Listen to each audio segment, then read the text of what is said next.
আসসালামু আলাইকুম। একটি নিউজ শোনা যাচ্ছে যে আগামী সপ্তাহে নাকি ব্যাংকগুলা হিউজ পরিমাণ বুল রান দিবে। আহ, তো সেই জন্য মার্কেট অ্যানালাইসিস কি বলে যে মার্কেট কি আসলেই বুল রান দিবে কি না। তো ব্যাংকের ভিতরে বাংলাদেশের একটা অন্যতম সেরা ব্যাংক এবং প্রফিটেবল ব্যাংক হলো ব্র্যাক ব্যাংক। তো ব্র্যাক ব্যাংকের টেকনিক্যাল অ্যানালাইসিস করলে দেখা যায় এই ব্যাংকটি এখন সাপোর্ট লেভেলে অবস্থানরত। অনেকবার কিন্তু এই লেভেল থেকে স্ট্রং একটা বাইং প্রেশার এসেছে। তো মার্কেট কিন্তু ডিভিডেন্ড দেওয়ার পরে গ্যাপ ডাউন ওপেন হয়, আর তারপরে মার্কেট একটা প্রেশার দেয় উপরের দিকে, তারপরে সেলিং প্রেশার নিচের দিকে আসতে থাকে এবং এই মার্কেট চেষ্টা করছে এর সাপোর্ট লেভেলের নিচ থেকে বায়ার নিয়ে তারপরে উপরে যাওয়ার চেষ্টা করছে। তো আপনারা চাইলেও এখন কিনতে পারেন, অথবা একটু যাদের রিস্ক নেওয়ার ক্যাপাসিটি কম তারা অপেক্ষা করতে পারেন।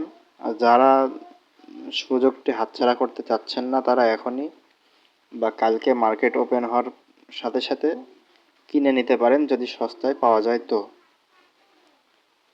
এর চান্স আছে উপরের যে ছোট রেজিস্ট্যান্সটি আছে সেটির কাছে যাওয়ার। উপরের এই রেজিস্ট্যান্স অর্থাৎ 65 টাকা থেকে 74 অথবা 75 টাকা, অর্থাৎ 10 টাকার একটা মুভ দেওয়ার চান্স আছে ব্র্যাক ব্যাংকের। তো ব্যাংকিং সেক্টরে আরেকটি ভালো কোম্পানি হলো ইসলামী ব্যাংক। ইসলামী ব্যাংকের মার্কেট আমি একটু অ্যানালাইসিস করে দেখিয়ে দেই। ইসলামী ব্যাংকের অবস্থা কয়েকদিন ধরে অনেক খারাপ, তারপরেও দেখিয়ে দিচ্ছি। ইসলামী ব্যাংকে কিন্তু লেনদেন স্বাভাবিক আছে, বাংলাদেশ ব্যাংক ইসলামী ব্যাংকে সহায়তা করছে, কিন্তু শেয়ারের দাম স্বাভাবিকভাবে লোকজনের মধ্যে আতঙ্ক থাকার কারণে শেয়ারের দাম পড়তেই পারে, স্বাভাবিক। ইসলামী ব্যাংকও কিন্তু অনেক সস্তায় কিনতে পাওয়া যাচ্ছে। ইসলামী ব্যাংক যে নিয়ারেস্ট স্ট্রং সাপোর্ট লেভেল ছিল সেই সাপোর্ট লেভেল কিন্তু ব্রেক করেছে নিচের দিকে। তো ইসলামী ব্যাংকের সাপোর্ট লেভেল স্ট্রং সাপোর্ট, এবং মার্কেটে কিন্তু এখন সেই স্ট্রং সাপোর্ট লেভেলের নিচে ট্রেড হচ্ছে।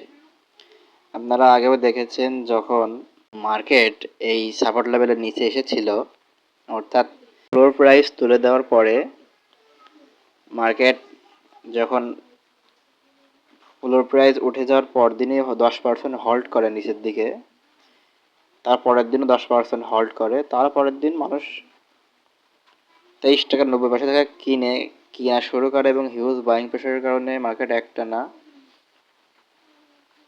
38 টাকা 80 পয়সায় উঠে যায়। তারপরে লোকজন প্রফিট বুক করে এবং অনেকে যারা আগে থেকে আটকে ছিল তারা সেল করার কারণে মার্কেট আবার নিচে আসে, এবং দেখতে পাচ্ছেন এখান থেকে কিন্তু আবার একটা বাইং প্রেশার আসার কথা ছিল যেটি এখনও আসেনি। তো সুতরাং আপনাদের হাতে একটা সুযোগ আছে, যেহেতু ব্যাংক নিয়ে পজিটিভ নিউজ শোনা যাচ্ছে এবং আগামী সপ্তাহে ব্যাংকের উপর ভর করে আমাদের যে ইন্ডেক্স সূচক সে নাকি 6000-এ উঠবে। তো আপনারা কিনলেও কিনতে পারেন ইসলামী ব্যাংক, ব্র্যাক ব্যাংকও কিনতে পারেন, এবং ইসলামী ব্যাংকটাও আপনারা কিনে রাখতে পারেন। এটা কিন্তু সেফভাবে এখন কেনা যাবে, কারণ এরা সাপোর্ট লেভেলের নিচে ট্রেড করছে। তো যে কোনো সময় এখান থেকে কিন্তু হিউজ একটা বাইং প্রেশার আসতে পারে। অলরেডি কালকে এসেছিল বাইং প্রেশার, কিন্তু সেলাররা বেশি অ্যাক্টিভ ছিল যার কারণে বুলিশ ক্যান্ডেল তৈরি করতে পারেনি।